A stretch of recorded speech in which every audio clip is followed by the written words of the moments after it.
kaibigan, today we will make pork barbecue. Here my ingredients. This is the pork butt. So we will cut this one into pieces to make it before we soak it or marinate. It's a little bit frozen.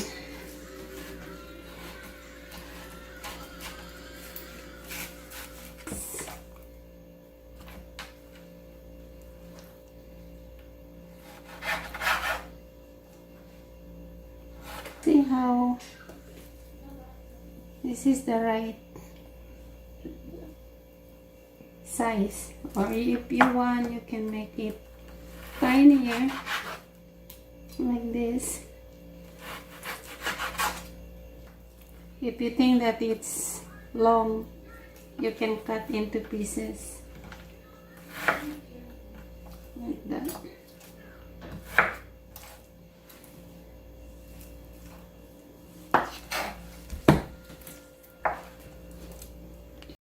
Okay, now I'm done cutting the meat. Now we will put all the ingredients. We're gonna marinate and mix it. Okay, here's the garlic. Now we're gonna pour it.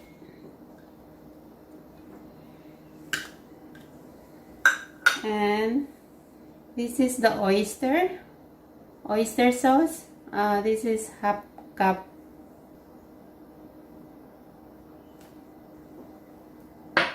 And now this is banana sauce.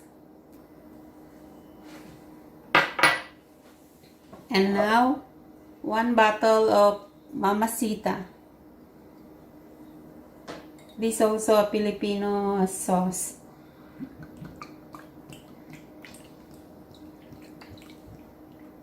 Okay.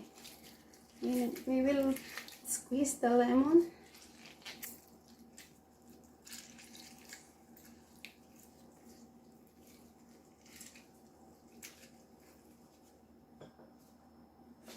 And don't forget, my magic syrup. This is the Filipino all-in-one seasoning that I use to make it tasty. Just a little bit. This is already 1/4 of this envelope. And now I need to put also, I use 7-Up, half of the can.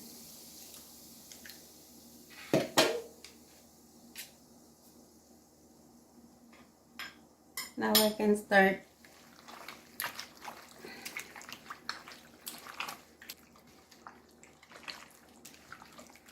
See, if you have a party, you can make this much. It depends how many people you feed. I feed 25 people tomorrow. That's why I'm making this much. And I need my ground pepper.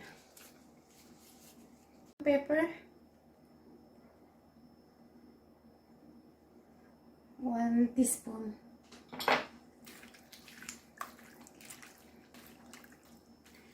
So what we're gonna do, I always let it sit for overnight. 24 hours later. Okay, ngayon magtuhog na tayo ng barbecue. Remember we soak for overnight or ibinabad ng overnight. Okay, there, 4. And also I just want to let you know, my steak, you need to soak it. It's so that it will not get burned easily. Okay.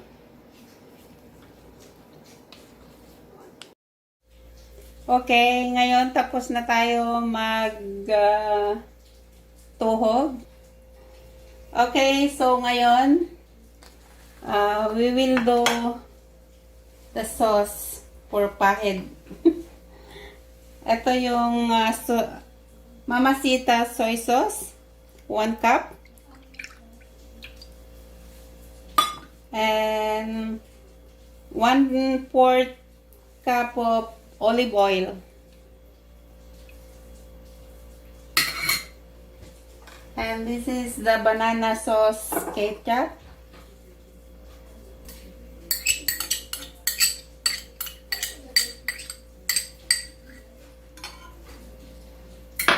And also the ground pepper, 1 teaspoon.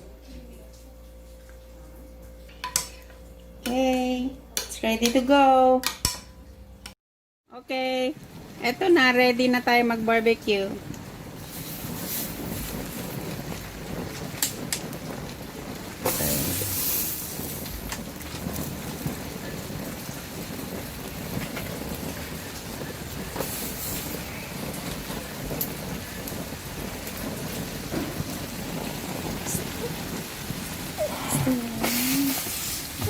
Okay, here.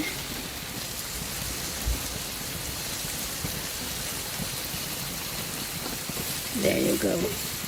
Okay.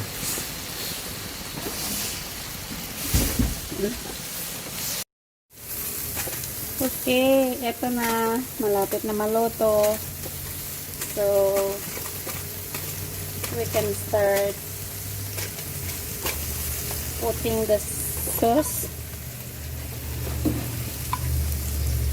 This is the one we mixed a while ago.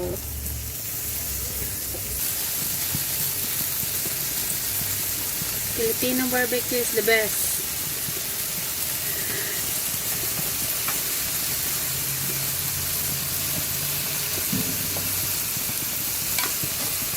Okay, then we can start turning so that we can put also in the other side.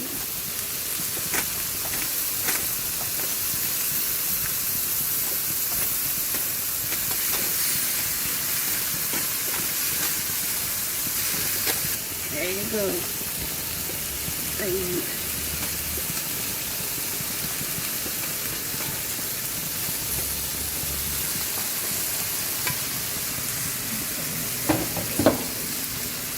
See? And turn again.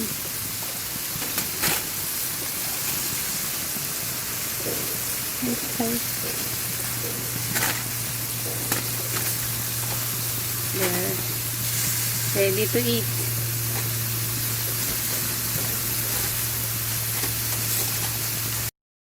Okay, ito luto na, pwede na. Okay.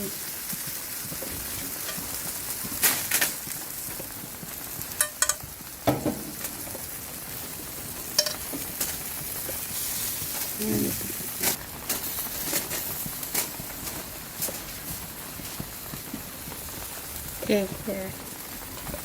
Okay, see? Look yummy now. It's done.